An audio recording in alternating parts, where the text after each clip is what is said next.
Hi folks, and Céad Míle Fáilte. So now these days we have a sea of technology. We have our TFTs, navigation devices, helmets, phones.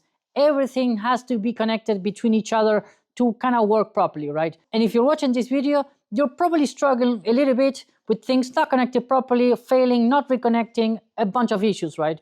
So with this guide, I'll show you exactly the different ways of connecting everything together to make sure that it works, and the little compromises that you might make choosing one way or the other. But let me show you.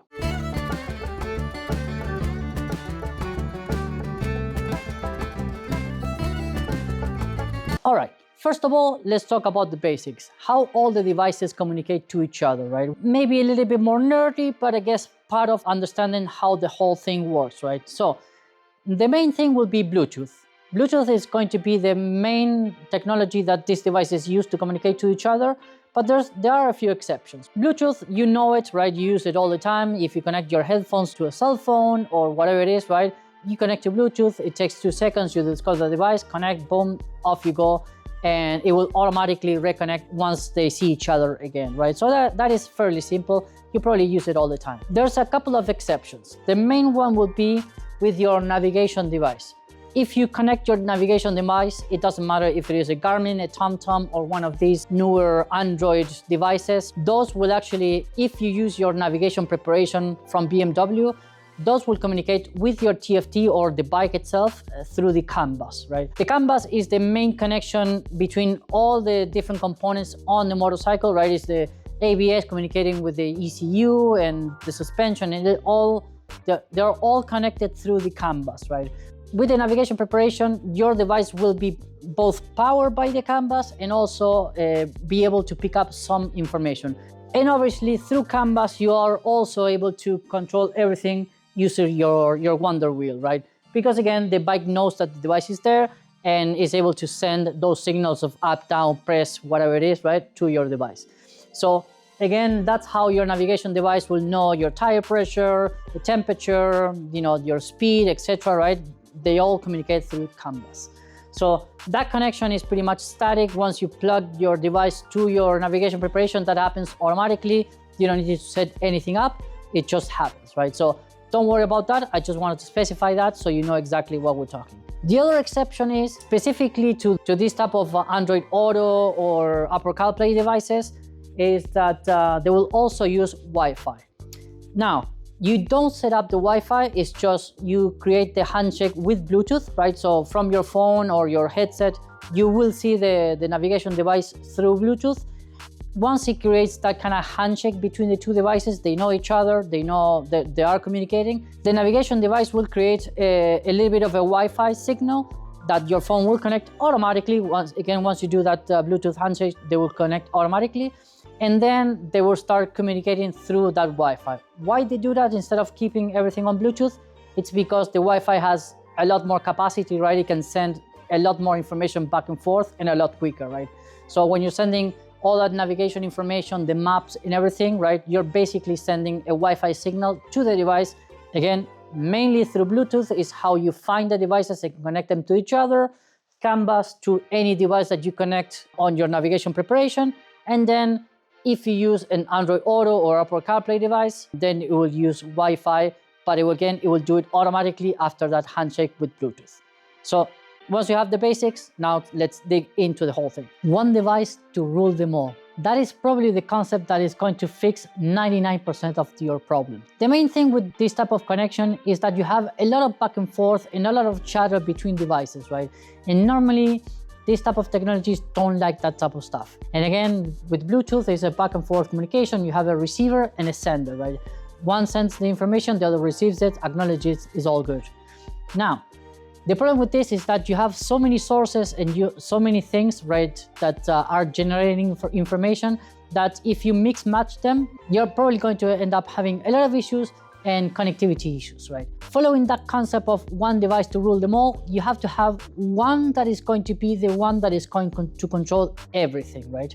So I'll call that a hub. When you on your computer, when you have a little USB hub and you connect everything to it, that's exactly the same concept, right? Again, one device to rule them all, right? There's two main options that we'll consider as a hub. There's a couple of variations, but it depends on what you want to do and how many devices you're connecting at the same time. Assuming that you want to connect everything at the same time, there's two main hubs that you should consider. The first one is your TFT on your motorcycle, so you'll connect everything to the TFT. And the second one will be your navigation device. In this case, don't mind about the brands, I'm using this because it's the one that I'm using currently. That is my Rider Nav R7M. If I connect everything to either my Rider Nav or everything to the TFT, everything will work just fine. Or it should at least, right? But let me bring you to my gigantic whiteboard and I'll give you a bit more of a breakdown of what's going on here. Right, so these are your main components. Obviously your navigator, your headset in your helmet, your phone, and the bike's TFT. I'll see if I have the technology to put a picture of the TFT there and figure things out. We'll see.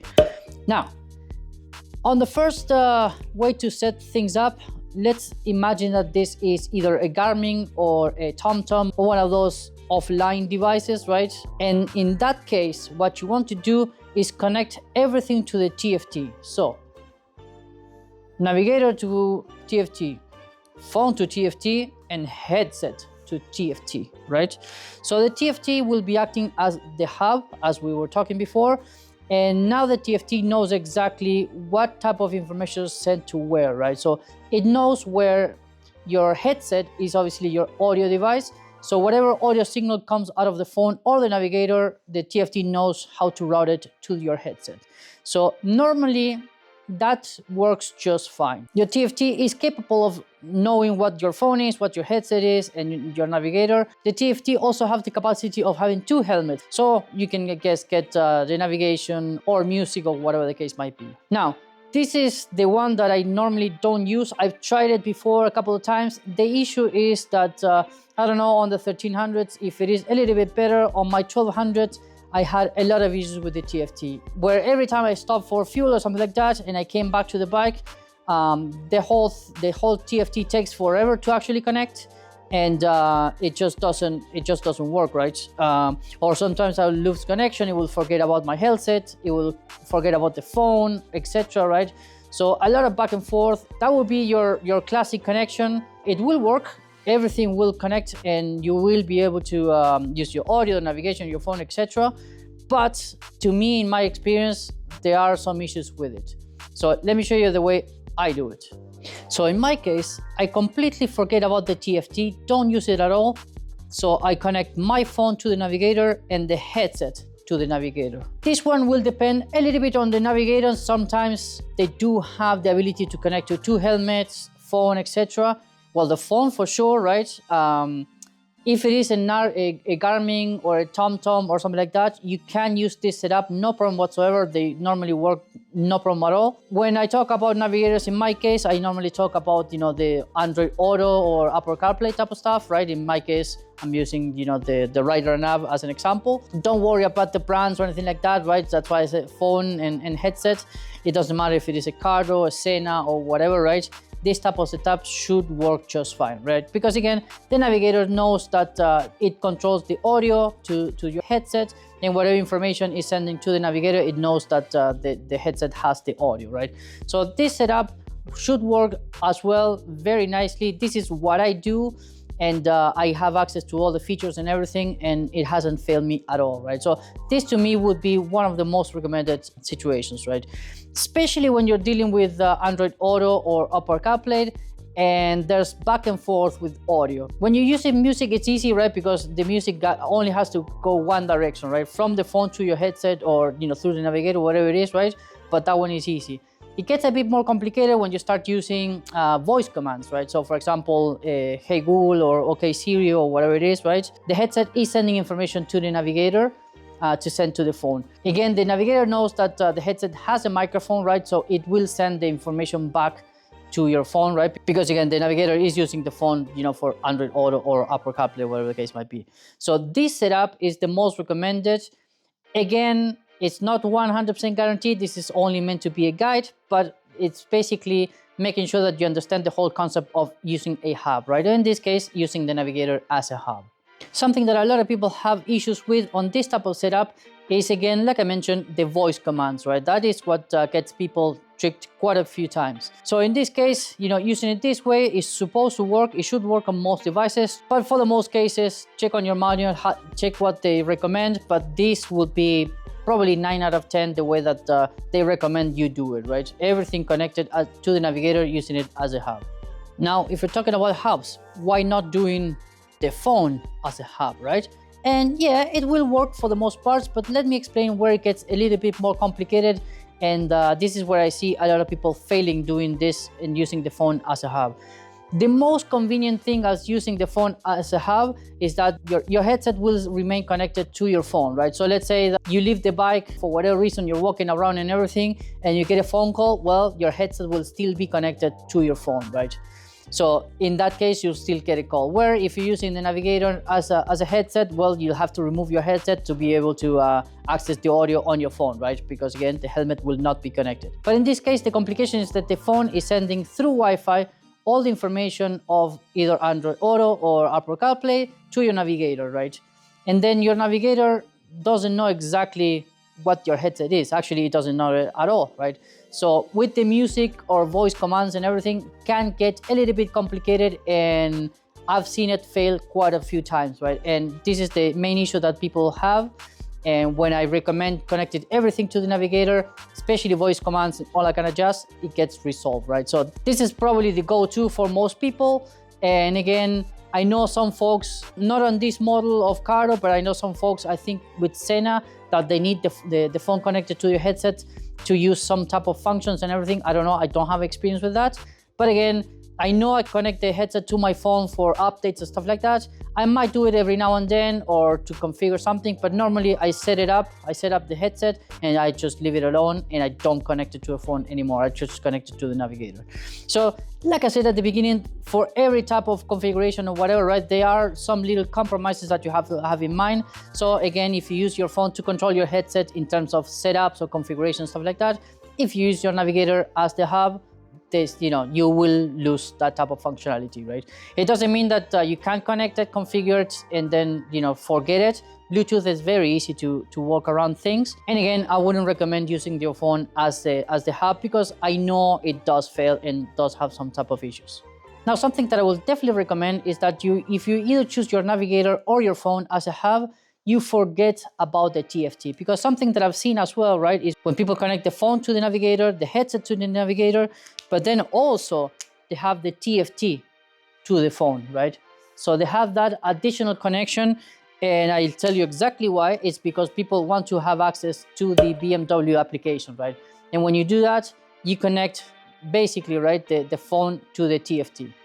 For the most part, it shouldn't be a problem, because again, the TFT is not demanding audio or anything like that, but it will use GPS signals, right? And what I've seen with this type of connection is that everything works here, no problem whatsoever, but then there are issues sometimes with the navigation. In my case, I tried this for quite a while, and although it didn't affect any of this, the login on the TFT or the Motorrad application, it would work half of the time and half of the time wouldn't work, right? So you know that on the Motorrad app, you can record your rides and check the lean angles, etc., right? Having this type of setup, again, for me, half of the time that thing doesn't work, right? So I will completely forget about the TFT, just leave it alone, and just use this as your navigator. Again, for me, this will be the most recommended connection and the one that is going to work most of the time. So there you have it, folks. Hopefully this time it is actually a shorter video, because I always think that I flew through a few topics and then the video ends up being 30 minutes long. But again, it's a topic that I've seen a number of times. A lot of people are having issues either with one connection specifically, or they get frustrated because this doesn't work or that doesn't work, whatever it is, right? Trust me, I've been testing quite a few devices, and these methods, the ones that I just discussed, are the ones that actually work most of the time, if not always. To me, using your navigation device as the hub is one of the most reliable connections. It's easy, it's fast. You can stop the bike, go get petrol, come back to it.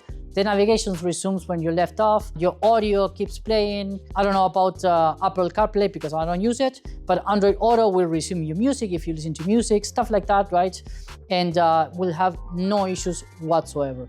Even some devices will allow for 2 helmets, for example, if you carry a passenger. So it'll be much easier to share the music. But again, there's always compromises. Like I said at the beginning, the way I do it, there's one little compromise that I found, right, that it's not a big deal. It is very easy to walk around, where if I stop for petrol, right, and I don't remove my helmet, obviously the phone has disconnected from the device because I turn off the bike. Now my phone is no longer connected to the audio on my helmet. So if I need to pick up a call or something like that, then I need to remove my helmet and talk to a phone. Because it is my preferred method, it doesn't mean that it's perfect, right? There are some compromises, and that is one that I can think of out of the back of my mind.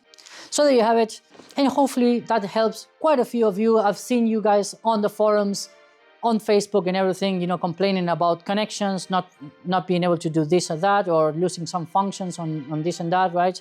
Let me know how you do it, how you connect. What is your preferred method? What type of devices do you normally use? I would love to hear your recommendations, right? Your opinions, so we can all learn from each other, like always, right? And you guys normally are really good at leaving comments and having constructive feedback. So I'm looking forward to those.